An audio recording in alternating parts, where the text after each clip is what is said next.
Simple. Simple. It's simple. It's simple if you know how. It's always simple. If you know the answers, it's always simple. Good evening, folks. We've just had a little bit of a chat about Leeds World Club Champs. Just got back from Slovenia with his Drennan Barnsley Blacks team.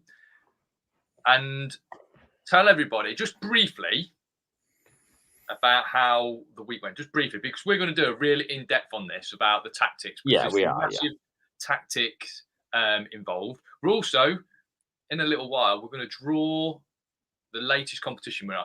Sadly, it's obviously, we like to do these draws on a Monday. Draw ends on a Sunday. We do the draw. The competition ends on a Sunday. We do the draw on a Monday. Everything's on smooth. You were, what country were you in on Monday? Multiple.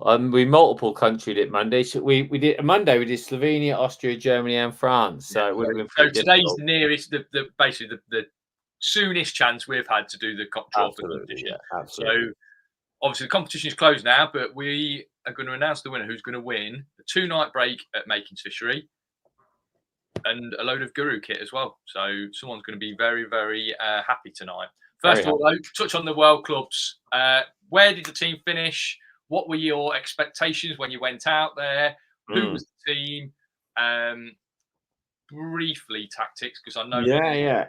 Listen, the World Club Champs, as you know, Rob, and for the guys at home that don't, it was always a really difficult competition to compete in anyway. Like, history tells us there's been 3 English teams ever win it, and there's 43 occurred. So it's not a one that gets won very often.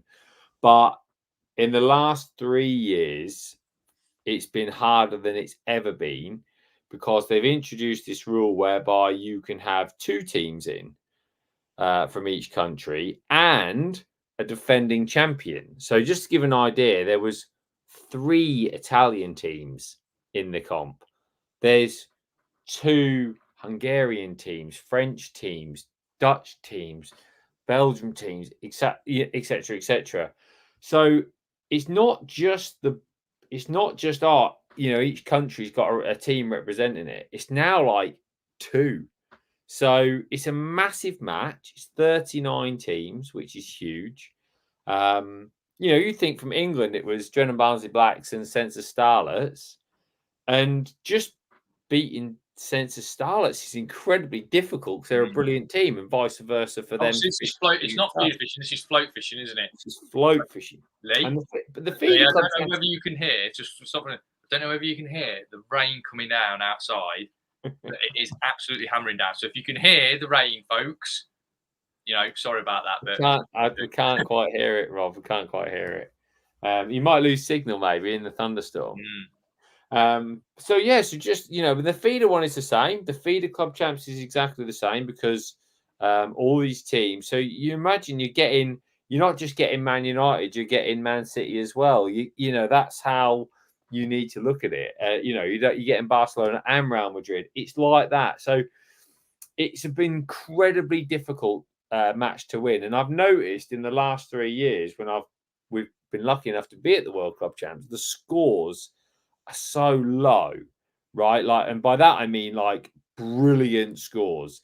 And I think that's a result of the fact that when you get so many good teams together, ultimately 2 or 3 teams tend to find that magical thing that takes them above everybody else. And also I believe that teams, they sort of almost go for it a little bit more. You can imagine in international fishing, there's a little bit of reservation. There's a little bit of self-pride and all the rest of it. I almost feel like in the club champs, people get to a point where they go, yeah, we think we've got it. And they go guns blazing in at it. And if it works, they get really good scores. And that is being reflected in the scores that I think I'm seeing. So it was quite strange. You actually messaged me, I think, on the Friday saying, what do you think? And I said, yeah, we've practiced really well. We've got the method pretty much thereabouts.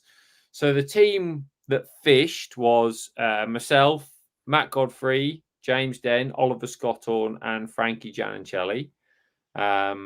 We had an amazing team of people come out as well. So Alan Scotthorne travelled as a reserve.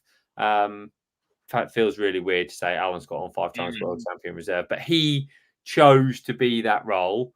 And then Mick Viles, Gavin Levisage, Tom Noten, Ian Bowman, and Josh Newman came as part of the background stuff. So we had 11 people there. We had lots of people there trying to create an atmosphere, trying to get things right. And it was really good. A great camaraderie. The problem was this venue in Slovenia, and Slovenia's, we've talked about this before, haven't we? We're so lucky because you go to some incredible places that you wouldn't go there on a tourist holiday, but you get to go there, and it's like it's a beautiful, beautiful country, Slovenia. Like every time I've been, I just almost sit there fishing, going like, wow, like it looks so incredible. And this part of the River Sava, it widened out into a big dam. Rob used to get on in the morning. There'd be great big catfish everywhere. Like everywhere you look, there'd be catfish rolling on the surface, like eating dead bleak and mussels and stuff like this. Like all these mussels were coming up out of the bottom, like the meat from the mussel was floating up to the top, and they were little white balls, and they were gobbing them off the surface. Great big carp crashing out. You kept thinking, oh, it's going to be brilliant. But they had massive, massive, massive floods not this winter, just gone, the winter before. And it wiped out basically anything under £4 got wiped out. And as a result, there was no fish to fill the gap. There was just these massive fish that were basically uncatchable because they weren't feeding on the baits that we were feeding, or bleak. And the bleak were absolutely tiny. They were really, really tiny. They were like 70 to the pound, which is probably the smallest fish I can ever remember targeting. But, we had to go about it and try and get it right. And we came 17th on the first day, which at 39 teams, we were disappointed. You go in it wanting to win. And we all can always tell when you haven't got it right, because the winning teams, the teams that were leading, had stupid scores: 13 points, 17 points. This is penalty points. 13 points means you're averaging less than third in 20 peg sections, which is ridiculous, isn't it? Mm-hmm. And these 3 or 4 teams had really low scores, and then every team, because it was bleak, there was no there wasn't you didn't have like a 2 and then a 10. Like we basically had all middle scores, like 6th to 10th, and then the top guys would have like 1s to 4s, and it was like so obvious that you either had it right or you didn't. So that night we sat down and said, look, we haven't got it right. What can we change? We changed 2 or 3 things that we thought could make a difference. And an hour into Sunday, Mick Viles has come behind me and I've gone, what's happening? He goes, well, you're doubling this guy, you're doubling that guy. And I'm like, oh. And he says, and James is winning and Matt's winning and Oliver's got a Carrasio. And I'm like, what? Is this the same team that fished yesterday? And it basically, because those few things meant it all clicked into place and you could catch the fish.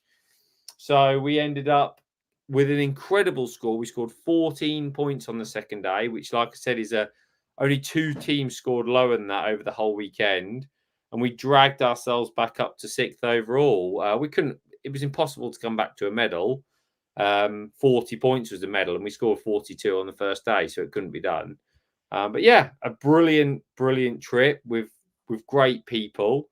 And as always, massive experiences learned about, fishing abroad and working together as a group, because, they're the key things. So I keep saying to the guys, you're not always going to win. You try your absolute hardest, and if you get it, you can win. I've been lucky enough to be in a winning team with the World Club Champs and other medals, but I've also been part of teams that don't get it right, and that's how it goes sometimes. So We sort of came off like everyone. We went to the evening banquet and we were all really philosophical. Like everybody was coming up and saying, "Brilliant, well done today," you know, and we were philosophical about it and held our heads up high and drove home. So another brilliant experience in the fishing, you know, in what we're doing with the I fishing. always think, obviously, once you get out there, you do as much homework as you possibly can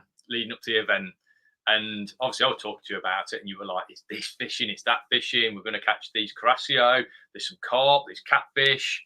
We need really strong gear. My elastics in my pole is really strong. I've tied up these really strong rigs, and all of this fishing geared around catching quality fish.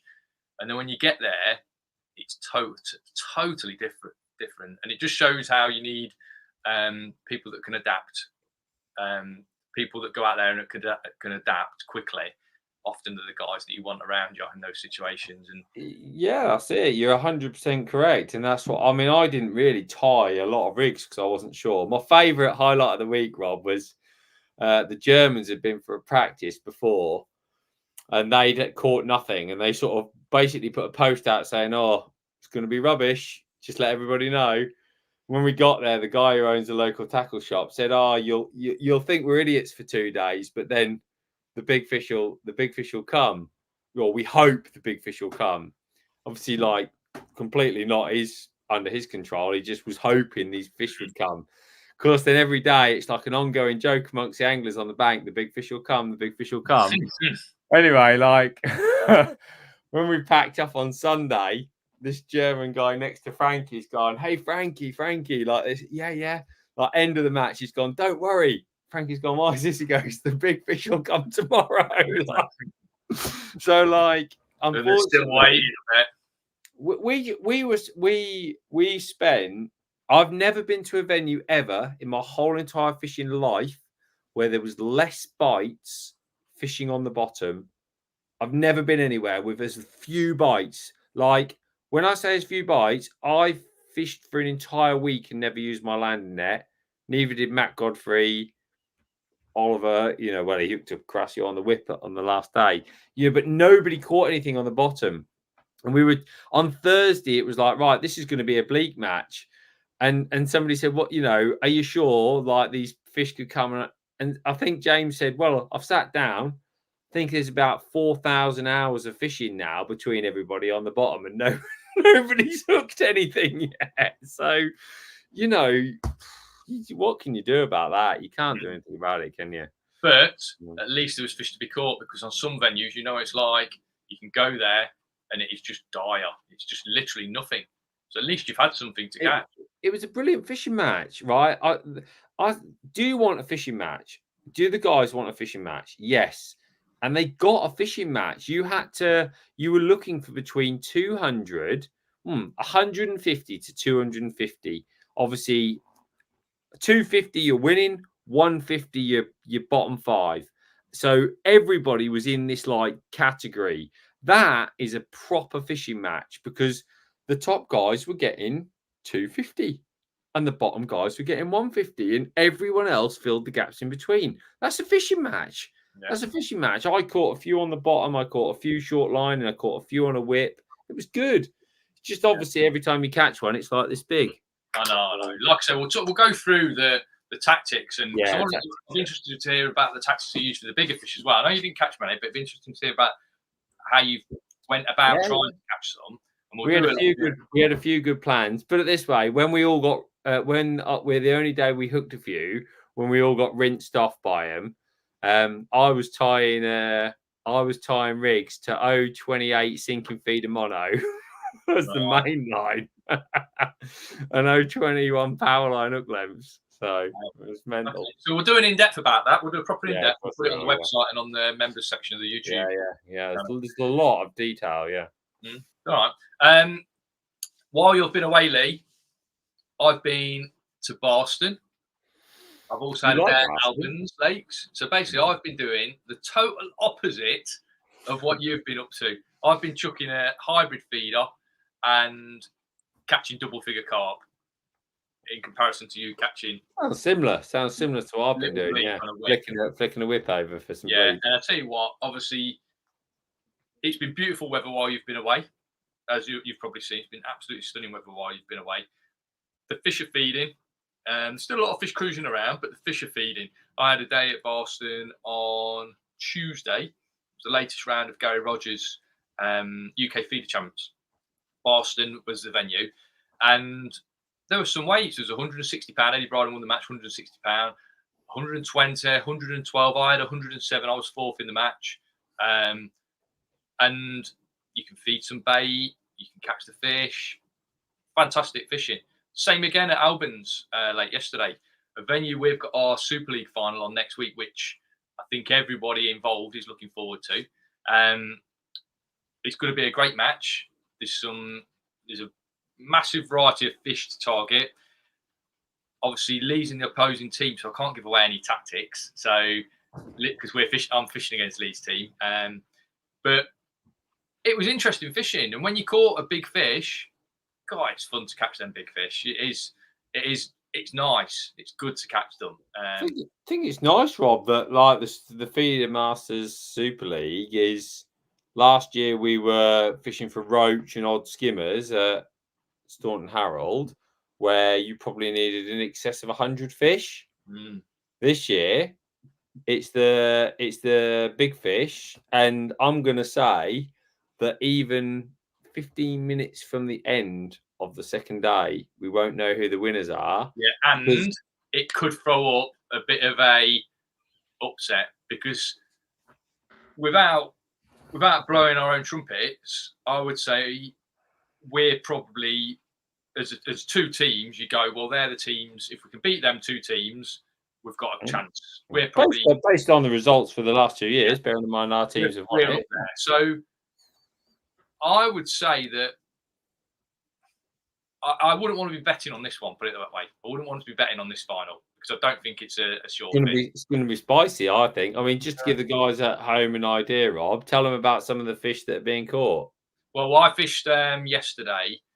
My biggest fish was £16 as a carp. Fought like stink. There's catfish being caught. These Graham West was next to me, had a £19 carp, and I would say that most of the carp getting caught are double figures, and there's so many catfish getting caught as well. So, and they're big as well, aren't they? You're talking like £20 plus. Yeah, £7 catfish up to 20 plus pounds. The ones that are getting caught in match fishing situations. So, you know, who's to say, Lee? Who's to say? Like you say, 15 minutes from the end, and you are lying last in your section. Yeah. You could have £0 in your net, and your tip could go round, and potentially you could land a £40 catfish. Yeah, you could have £40 in two fish in 20 minutes. Yeah, and that is going to make the whole competition spicy. Is that what you're looking for? Spicy. I just want a bit of spice. So. Okay, it certainly will be spicy. I'm going to talk about our competition because we're going to do the draw now for the latest competition. Excellent. We ran a competition last week over on our competition website, cuttingedgecomps.co.uk, where you have got the chance to win a 2-night break in one of the beautiful lodges at Makins. Makins is a fantastic fishery. The accommodation was fantastic.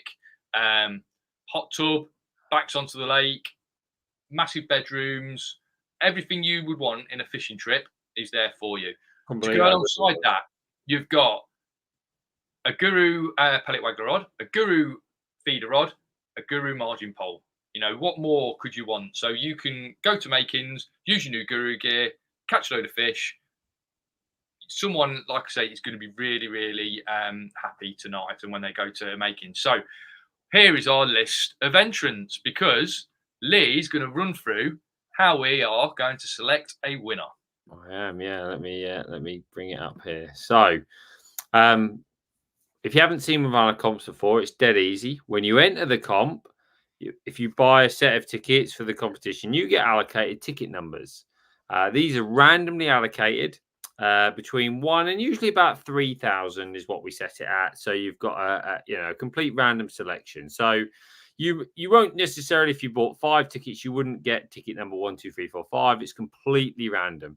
Then once we've got all the entries, we pop them in this little table, and it puts the lowest ticket number there all the way to the bottom where we have the highest ticket number, which was 2998. Now, in order to get this as a nice effective draw, we then basically give you a draw number relating to your ticket number in the list. So, for example, you can see there, draw number at the top is draw number 1, and it goes all the way down to, I think it was 800 and something at the bottom. So when we randomly generate a number, this draw number in the left-hand column is what we are randomly generating for. We will then go to that draw number, and whoever is on it, we will then declare you the winner.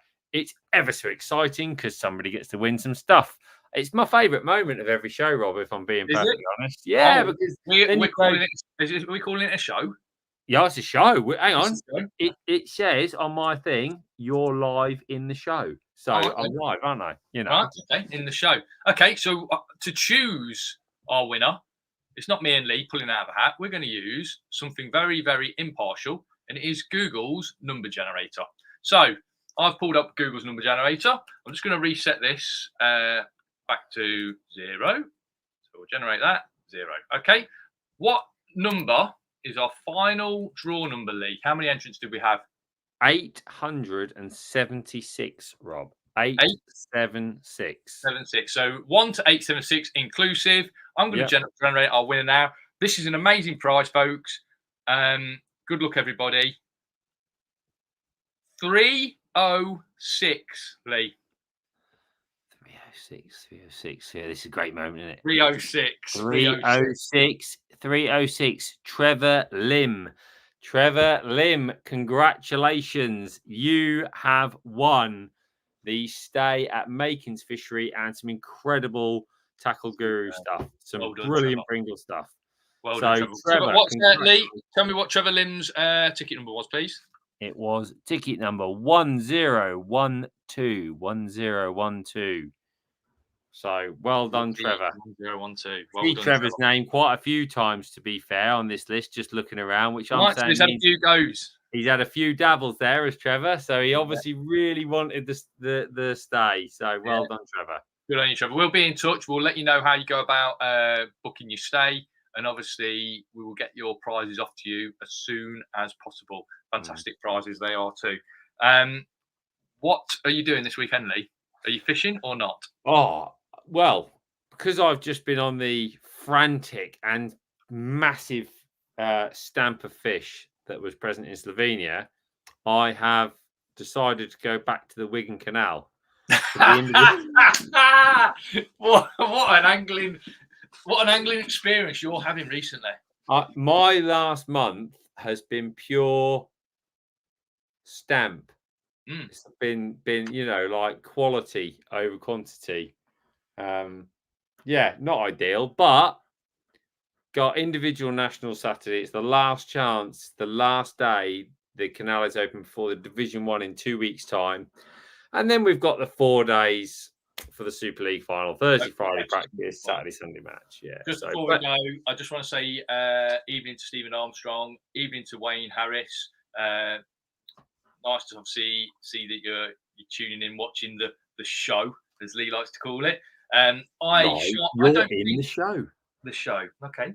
I don't think I'm fishing, Lee. As much as I want to go, I don't think I'm fishing. Hey, listen. I reckon if you email the Angling Trust, there's a great chance there might be a cancellation for the Wigan Canal.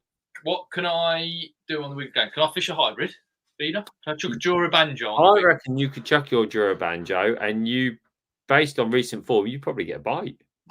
What, from a roach? Yeah, or a big bream. If you caught a bream, you'd frame. Would you? No.